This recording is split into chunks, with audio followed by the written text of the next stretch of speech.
Perkenalkan, saya Dr. Irwan Triansyah, spesialis THT-BKL, dosen bagian THT-KL Fakultas Kedokteran Universitas Baitur Rahmah. Pada kesempatan ini, perkenankan saya menyampaikan pernyataan diri dosen dalam bentuk kerja Tridharma Perguruan Tinggi atau PDD UKT-PT Bidang Pengajaran. Saya adalah staf bagian ilmu kesehatan THT-KL yang terlibat dalam pengajaran pada prodi kedokteran dan prodi profesi dokter Fakultas Kedokteran Universitas Baitur Rahmah. Prodi kedokteran dan prodi profesi dokter Fakultas Kedokteran Universitas Baitur Rahmah memiliki kurikulum berbasis kompetensi atau KBK yang memiliki ciri integrated learning yang tertuang dalam modul-modul kedokteran. Pada prodi kedokteran, saya mengampu beberapa modul kedokteran, di antaranya adalah modul gangguan respirasi, modul gangguan urogenital, modul gangguan neuromuskuloskeletal, modul keterampilan klinik, dan modul gangguan indera khusus. Pada profesi dokter, saya mengampu stase klinis telinga, hidung, tenggorok, bedah kepala, dan leher. Pada kesempatan ini, saya akan menjelaskan deskripsi dari salah satu mata kuliah yang saya ampu, serta penerapan metode Delivery, Interaction, and Assessment atau DIA yang digunakan. Mata kuliah yang akan saya jelaskan pada kesempatan ini adalah mata kuliah modul gangguan respirasi yang merupakan mata kuliah wajib bagi siswa prodi kedokteran semester 6. Modul gangguan respirasi bertujuan agar mahasiswa mampu memahami dan menjelaskan tentang gejala klinis penyakit, mampu menegakkan diagnosis penyakit, dan menetapkan tata laksana pasien dengan penyakit sistem respirasi. Selanjutnya, capaian pembelajaran pada modul gangguan indera khusus adalah mahasiswa mampu, pertama, menjelaskan mengenai prinsip diagnosis dan penatalaksanaan penyakit-penyakit saluran nafas atas pada orang dewasa. 2. Menjelaskan mengenai prinsip diagnosis dan penatalaksanaan penyakit-penyakit saluran nafas pada bayi dan anak. 3. Menjelaskan mengenai prinsip diagnosis dan penatalaksanaan penyakit-penyakit infeksi saluran nafas bawah pada orang dewasa. 4. Menjelaskan mengenai prinsip diagnosis dan penatalaksanaan penyakit-penyakit saluran nafas atas. 5. Menjelaskan mengenai kegawatan dan tumor-tumor pada saluran nafas. Materi kuliah pada modul gangguan respirasi disampaikan dalam bentuk: pertama, kuliah integrasi; kedua, diskusi kelompok atau tutorial; 3, praktikum; 4, pleno; dan yang kelima, skills lab. Metode pembelajaran keterampilan klinik dilaksanakan dengan konseptualisasi, visualisasi, verbalisasi, latihan atau praktik, pemberian umpan balik yang konstruktif, penguasaan, dan otonomi. Dosen pengampu gangguan respirasi adalah dosen klinis, yaitu dari bagian 1. Ilmu kesehatan THT-KL, 2. Ilmu kesehatan anak, 3. Ilmu kesehatan paru, 4. Ilmu farmakologi, 5. Ilmu patologi klinik, 6. Ilmu radiologi. Pada modul gangguan respirasi ini, saya terlibat pada kuliah pakar dan skills lab. Kuliah pakar yang saya berikan adalah kuliah dengan topik inflamasi pada saluran nafas atas. Topik ini membahas tentang tonsilitis akut dan kronis, faringitis akut dan kronis, abses peritonsiler, laringitis akut dan kronis, serta trakeitis. Selanjutnya, topik yang saya berikan adalah laringomalacia, obstructive sleep apnea, dan hipertrofi adenoid. Perkuliahan berlangsung selama 100 menit. Pada sesi perkuliahan, saya akan memberikan materi melalui ceramah menggunakan PowerPoint. Selanjutnya, perkuliahan diselingi dengan pertanyaan kepada mahasiswa dan pertanyaan dari mahasiswa kepada saya tentang materi yang belum dipahami mahasiswa untuk memberikan interaksi. Selain itu, saya memberikan contoh aplikasi bahan kuliah pada kehidupan sehari-hari. Sesi skills lab dimulai dengan pemberian materi secara langsung dan diikuti dengan demonstrasi pemeriksaan fisik THT pada pasien standar yang diwakili oleh salah seorang mahasiswa. Lalu akan dilanjutkan dengan praktikum mandiri oleh mahasiswa. Saya tetap mengawasi jalannya praktikum mandiri oleh mahasiswa dan tetap melakukan interaksi dengan memberi arahan jika pemeriksaan belum benar. Mahasiswa diperbolehkan bertanya selama praktikum mandiri. Tugas mahasiswa berupa penulisan logbook. Materi ajar dapat dilihat pada buku penuntun Skills Lab. Saya akan memeriksa logbook dan memberikan penilaian serta komentar untuk perbaikan konstruktif. Pada akhir kegiatan Skills Lab, mahasiswa akan diberikan ujian praktikum dengan penilaian sesuai dengan daftar tilik penilaian yang tersedia pada buku penuntun Skills Lab. Metode penilaian pada modul ini meliputi 1. Penilaian formatif, meliputi penilaian ujian akhir modul untuk melihat keberhasilan ketercapaian tujuan pembelajaran dengan bobot senilai 80%. 2. Penilaian sumatif, meliputi penilaian diskusi kelompok atau tutorial secara sumatif dan formatif yang memiliki bobot 20%. Berikut adalah video proses pembelajaran saya pada modul gangguan respirasi. Assalamualaikum warahmatullahi wabarakatuh. Waalaikumsalam warahmatullahi wabarakatuh. Oke, selamat pagi, selamat siang semuanya. Alhamdulillahirrahmanirrahim.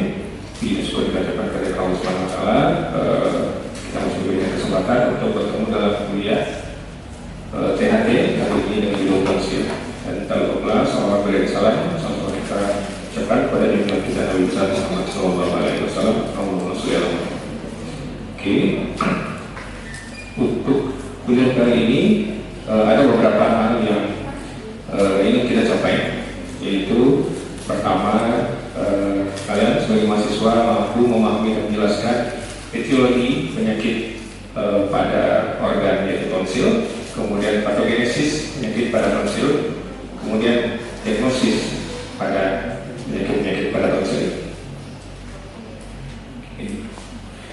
Nah, secara definisi, tonsil itu merupakan suatu akumulasi dari limfonoid, organ limfoid yang permanen yang terletak di bawah epitel, kemudian dia menyusun membentuk suatu organ. Nah, secara anatomi ada beberapa tonsil ini, ya. Jadi tidak hanya satu tonsil yang selama ini kita kenal, tapi ada tonsil lingual, tonsil palatina, tonsil pharyngeal atau pharyngeal atau nama lainnya adenoid, kemudian tonsil tubaria. Nah, secara anatomi seperti inilah kira-kira lokasinya nanti di rongga mulut. Nah, tonsil yang selama ini dikenal atau yang populer di istilah di awal itu adalah tonsil palatina yang terletak di rongga mulut. Nah, ini lokasinya di rongga mulut. Seandainya di kedua gambar ini disatukan di gelas berinya, di tonsil palatina di sini, tonsil lingual letaknya di bawah lidah, di pangkal lidah, kemudian tonsil tubal letaknya di nasofaring di kiri kanan, dan tonsil faring di atas atau adenoid. Ini kalau penampakan dilihat dari samping secara anatomi, ya, ini ya tonsil faring atau adenoid, ini tonsil tubal, ini tonsil palatina atau amandal tadi, kemudian ini masih dari tonsil lingual. Nah, ini batas-batasnya secara anatomi. Oke, tonsil palatina atau populer disebut dengan amandal yang terletak di kiri kanan rongga mulut. Batasnya anterior oleh otot palatoglosus atau disebut pilar anterior, dan di belakang oleh otot palatopharyngeus atau disebut dengan pilar posterior. Batas lateral itu di lateralnya adalah musculus constrictor faring, sedangkan batas atasnya langit-langit lunak atau palatumul, dan interior tentu saja tonsil yang di pangkal lidah tadi atau tonsil lingual. Nah, ukurannya dia adalah tonsil yang paling besar, antara 2 sampai 5 cm, dengan terdapat kerutan-kerutan atau lipatan pada permukaannya yang berjumlah antara 10 sampai 30. Pada tonsil yang jarang terinfeksi itu kerutannya sedikit. Nah, untuk pemberat yang mengenai tonsil ini, nah uniknya tonsil ini dia satu organ kecil itu punya 5 arteri. Oke, pertama arteri tonsilis eksterna atau arteri parsialis dia tercatat 2, yaitu pertama arteri tonsilaris, kedua palatina ascendens. Ya, kemudian yang ketiga cabang dari arteri tonsilis interna yaitu arteri palatina descendens. Kemudian cabang dari arteri lingualis itu namanya arteri lingualis dorsalis yang paling bawah. Kemudian lampu organ pasien punya 5 arteri.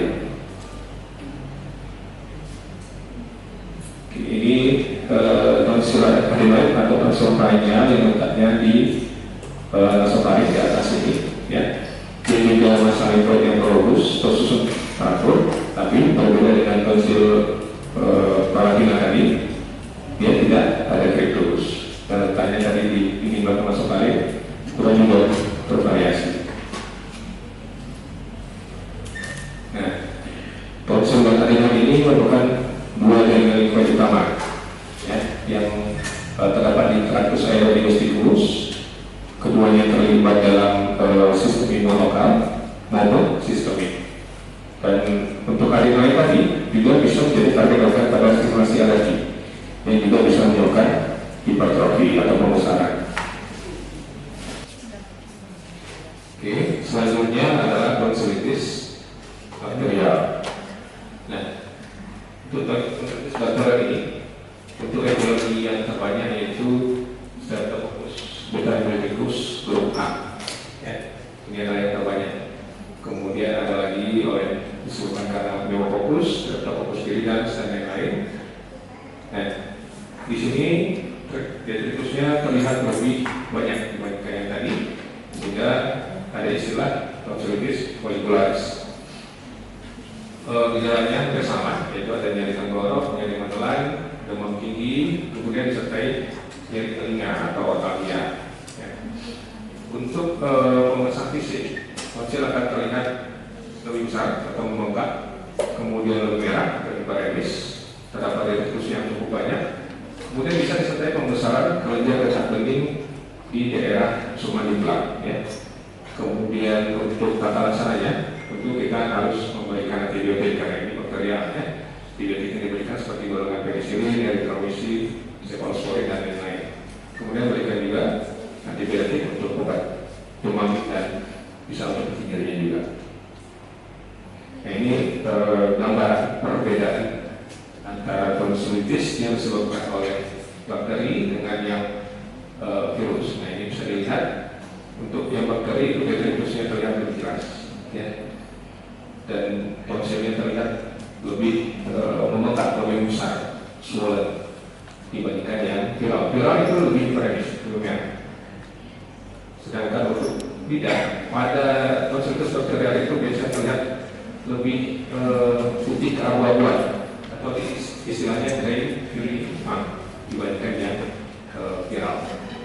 Ini bisa dilihat gambarnya, ya. Ini yang bakterial, detritusnya jelas sekali. Untuk yang viral, detritusnya sangat sedikit, bahkan hampir tidak kelihatan. Nah, tonsilitis kronis ini akibat perasaan kronis, ya, perasaan yang lama yang bahkan bisa menahun, seperti contohnya rokok, kemudian makanan, hygiene mulut yang jelek, faktor cuaca, terutama di daerah di luar negeri. Kemudian pengobatan tonsilitis akut yang tidak adekuat, artinya dia dulu pernah tonsilitis akut, kemudian mungkin dia tidak berobat secara teratur, atau mungkin tidak ke dokter, dia hanya beli obat-obatan di apotek, penggunaan antibiotik yang tidak sesuai, akhirnya tidak sembuh, berubah menjadi tonsilitis kronis. Oke, baik. Sekarang saya punya pertanyaan. Tadi kan kita sudah berbicara tentang infeksi tonsil atau tonsilitis, kemudian tonsilitis menjadi kronis. Nah, tata laksananya kan tadi disebutkan bahwa tonsilitis kronis itu kita lakukan operasi atau tonsilotomi. Nah, sedangkan tadi di kuliah sudah disebutkan bahwa tonsil adalah organ limfoid yang berguna untuk sistem imun atau pertahanan tubuh, terutama di tractus aerodigesticulus. Menurut kalian, apa efeknya dan apakah bagaimana tidak kalau dilakukan tonsilotomi? Apa efeknya terhadap tubuh? Padahal dia kan merupakan organ berguna untuk sistem imun. Oke, silakan. Bagaimana? Ada yang bisa menjawab?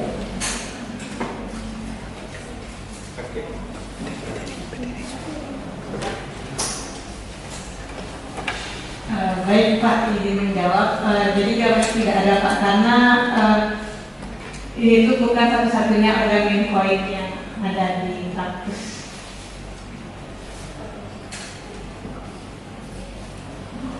Baik, ya. Jadi betul seperti yang dibilang teman kalian bahwa tonsilektomi atau pengangkatan tonsil pada pasien yang sudah mengalami tonsilis kronis itu tidak perlu dikhawatirkan karena dia tadinya kan merupakan sebuah organ limfoid yang berguna untuk sistem imun.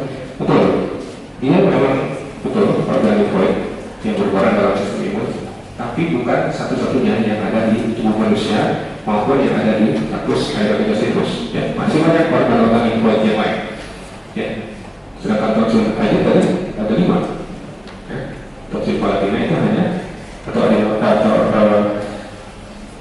amandel itu hanya salah satunya.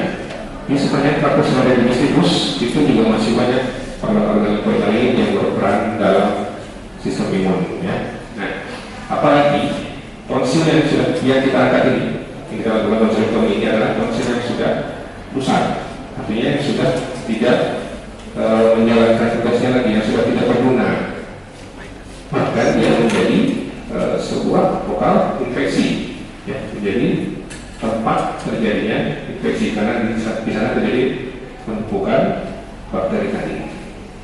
Oke. Itu saja dari saya. Dari sekarang silakan jika ada dari kalian para mahasiswa yang ingin bertanya, saya persilakan. Oke.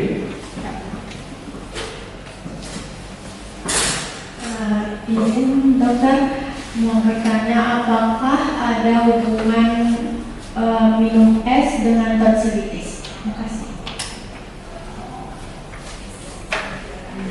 Baik, hanya bagus sekali ya. Ini mungkin sering ditanyakan di masyarakat seperti ini. Apakah ada hubungannya antara minum es dengan tonsilitis ini? Ya, hubungan antara minum es atau minuman dingin dengan tonsilitis itu ada, walaupun secara tidak langsung. Ya, maksudnya secara hubungannya terutama pada orang yang sudah pernah terinfeksi, yang sudah pernah mengalami tonsilitis, kemudian dia masih minum es. Nah, di sana akan mempermudah terjadinya infeksi berulang, ya, akan memicu peradangan berulang. Kemudian efeknya lagi minum es tersebut itu akan mengganggu silia yang ada pada permukaan tonsil dan rongga mulut. Silia itu penting untuk membersihkan ya, permukaan tonsil dari kuman, dari kotoran yang menempel di sana. Nah, es tersebut menyebabkan fungsi silia tadi jadi terganggu sehingga kuman atau permukaan tonsil jadi kotor. Nah, disitulah nanti akan terjadi infeksi berulang. Oke, bagaimana? Oke. Berikutnya, jika masih ada yang bertanya, oke, silakan. Izin sebelumnya dokter, tonsil itu kan organ limfoid yang berperan dalam imun tubuh. Tonsil itu kan organ limfoid yang berfungsi dalam imun tubuh. Tapi kenapa tonsil itu bisa mengalami infeksi kronis? Ya, benar sekali ya. Ibaratnya tonsil itu kan di sini dia adalah sebagai tentaranya ya, yang sebagai pertahanan. Terus kenapa rumah justru dia yang terinfeksi gitu? Yang bagus. Ya, justru karena dia adalah organ pertahanan tadi, dia adalah tentara untuk pelindungnya. Justru dia adalah jadi yang pertama terpapar, dia yang paling mudah terekspos terhadap infeksi tadi. Ya, lama-lama dia juga punya limit, punya batasan, punya batas kemampuan. Ya, pada suatu saat sesuai dengan tadi, ya, bahwa ada detritus yang terbentuk makin lama semakin banyak, kemudian kripta yang juga semakin membesar, sehingga ini akan membentuk muara dari kripta tadi, menyebabkan terganggunya drainase. Nah, disinilah mulai terjadinya infeksi pada tonsil.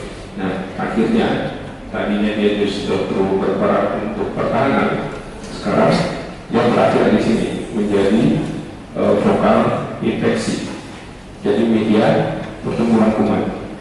Nah, disitulah kenapa pada akhirnya sebuah tonsil yang justru harusnya jadi pelindung, jadi sebagai organisasi selimut malah justru menjadi sebuah vokal infeksi. Oke, itu jawaban saya. Baik. Oke, baik, mungkin sekian saja kuliah kita hari ini. Dengan begini berarti kalian sudah memahami tentang apa itu tonsilitis, kemudian apa etiologinya, patogenesisnya, bagaimana dia bisa berubah dari sebuah organ pertahanan justru menjadi vokal infeksi, kemudian bagaimana tata laksananya. Oke, baik, sekian saja dari saya. Terima kasih. Assalamualaikum warahmatullahi wabarakatuh. Assalamualaikum warahmatullahi wabarakatuh. Waalaikumsalam warahmatullahi wabarakatuh. Selamat siang semuanya. Ketemu lagi, kali ini kita dalam skill lab pemeriksaan fisik THT, telinga, hidung, dan tenggorok. Nah, dalam pemeriksaan fisik THT ada beberapa hal yang harus kita perhatikan. Jadi untuk pertemuan kali ini mungkin langsung saja kita mulai dengan salah seorang peserta. Ya, silakan. Oke, ya. Jadi ini ada 3 kita periksa telinga, hidung, dan tenggorok. Pertama kita mulai dari telinga dulu. Ya, di THT kita memeriksa pasien itu dalam posisi duduk, ya, seperti yang sekarang ini, kursi berhadapan. Berbeda dengan bagian lain, ada yang bisa pasien sambil tidur, kalau di THT kita sambil duduk. Nah, duduk pun harus diatur juga seperti ini, ya. Kaki, memeriksa dengan kaki pasien itu tidak boleh bersilangan, apalagi menangani pasien itu harus bersisian seperti ini, ya. Sisi luar ketemu sisi luar. Kemudian ini senjata utama kita di THT yaitu menggunakan lampu kepala. Kita gunakan, kita paskan dengan tingkat kepala, kemudian hidupkan lampunya. Tes cahayanya pada telapak tangan pada jarak baca kurang lebih 30 cm. Ya, jika sudah pas jatuhnya di sana, boleh kita tes ke pasien. Kita melihat ke arah pasien. Jika misalnya kita melihat ke telinga atau hidung pasien dan cahaya juga sudah jatuh di situ, berarti sudah pas. Oke. Nah, pertama kita akan set alat, ya. Jadi usahakan kita duduk berdekatan dengan alat. Seperti ini contohnya, saya pilih duduk di sini karena alatnya di sebelah kiri. Boleh di sebelah kanan pasien, sebelah kiri pasien juga boleh kalau alatnya di sana, ya. Oke, pertama kita lakukan pemeriksaan telinga. Pemeriksaan telinga kita mulai dari telinga luar. Jadi pasien ini boleh kepalanya ditolehkan ke kanan dan ke kiri, menyesuaikan aja. Jadi misalnya sekarang kita mau memeriksa telinga sebelah kanan pasien, ini apa? Kalau kepalanya kita mulai sedikit, nah seperti ini, jadi lebih jelas. Pertama cara memegang telinga pasien itu dengan tangan kiri, ya. Tangan kanan itu harus bebas karena nanti akan memegang alat yang lain. Seperti ini, ya. Jempol. Untuk cara memegang daun telinga yang benar, jempol taruh di bagian depan daun telinga, jari lain di belakang. Kemudian tarik ke arah belakang atas seperti ini, ya. Boleh dibantu dengan tangan kanan untuk sementara, boleh. Nah, kita lihat sampai ke dalam yang telinga, sampai ke membran timpani. Nah, kita sudah selesai. Berikutnya bisa kita gunakan alat bantu. Ini namanya otoskop. Pemeriksaannya otoskopi, gunanya untuk melihat lebih jauh ke dalam, karena ini fungsinya sama seperti kaca pembesar. Cara memegangnya seperti memegang alat tulis, pena atau pensil, ya. Nah, ini bisa dipegang dengan tangan kanan ataupun tangan kiri, tergantung telinga mana yang akan diperiksa. Kalau ingin memeriksa telinga sebelah kanan, kita pegang alatnya di sebelah kanan juga, tangan kanan. Tinggal dihidupkan, lalu dipegang seperti posisi lupa sisi luar digunakan untuk sebagai alas atau bantal supaya tangannya jadi lebih stabil. Tangan kiri tetap memegang daun telinga. Nah, sementara untuk kepala tidak digunakan, boleh dilipat ke atas atau dilepaskan. Oke, seperti ini. Melihatnya dari dekat.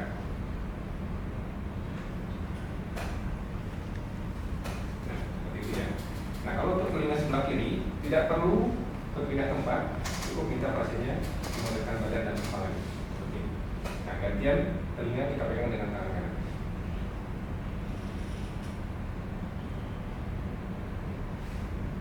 Seperti itu. Jadi seperti itu tadi pemeriksaan fisik THT klinik untuk. Nah, berikutnya silakan kalian praktekkan seperti yang sudah saya ajarkan tadi. Baik, yang pertama ini bagian hidungnya. Baik Ibu ya, bagian dextra dan sinistranya simetris. Maaf ya Bu ya. Baik, selanjutnya saya akan menekan sedikit ya Bu, mungkin akan terasa tidak nyaman, maaf ya. Apakah nyeri Bu? Apakah di sini nyeri? Di sini nyeri? Oke. Baik, tadi itu yang saya tekan itu adalah sinus maksila, kemudian ada ethmoid dan juga frontal ya Bu. Oke, selanjutnya kita ke pemeriksaan yang bagian dalam ini ya. Rhinoskopi anterior. Ya, namanya rhinoskopi anterior. Izin ya Ibu ya.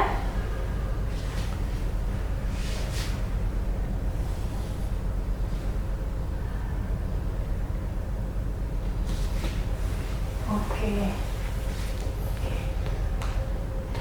Baik, tadi dari pemeriksaannya itu bagian septumnasinya aman, tidak ada sekret yang berlebihan atau polip Ibu ya, dan bagian lateralnya itu ada kongkanya ya. Dan untuk rongga hidung Ibu sendiri tadi itu tidak terlalu kecil dan tidak terlalu besar. Baik, pemeriksaan yang berikutnya ini namanya uji Weber Ibu. Nanti saya akan meletakkan gaputala ini di bagian frontal Ibu di tengah-tengahnya. Kemudian nanti jika Ibu merasakan ada getaran suaranya, Ibu bisa mengangkat tangan dan nanti beritahu saya apakah ada lateralisasi atau arah mana getarannya, apakah ke telinga kanan atau telinga kiri. Oke? Kita mulai Ibu ya.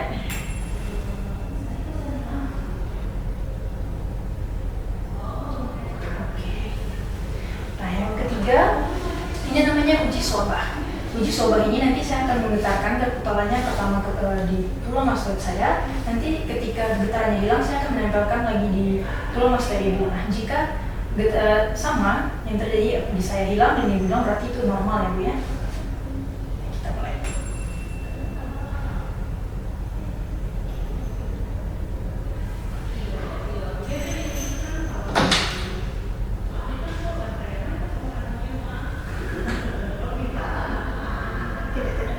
Oke. Selanjutnya dari Ibu. Oke.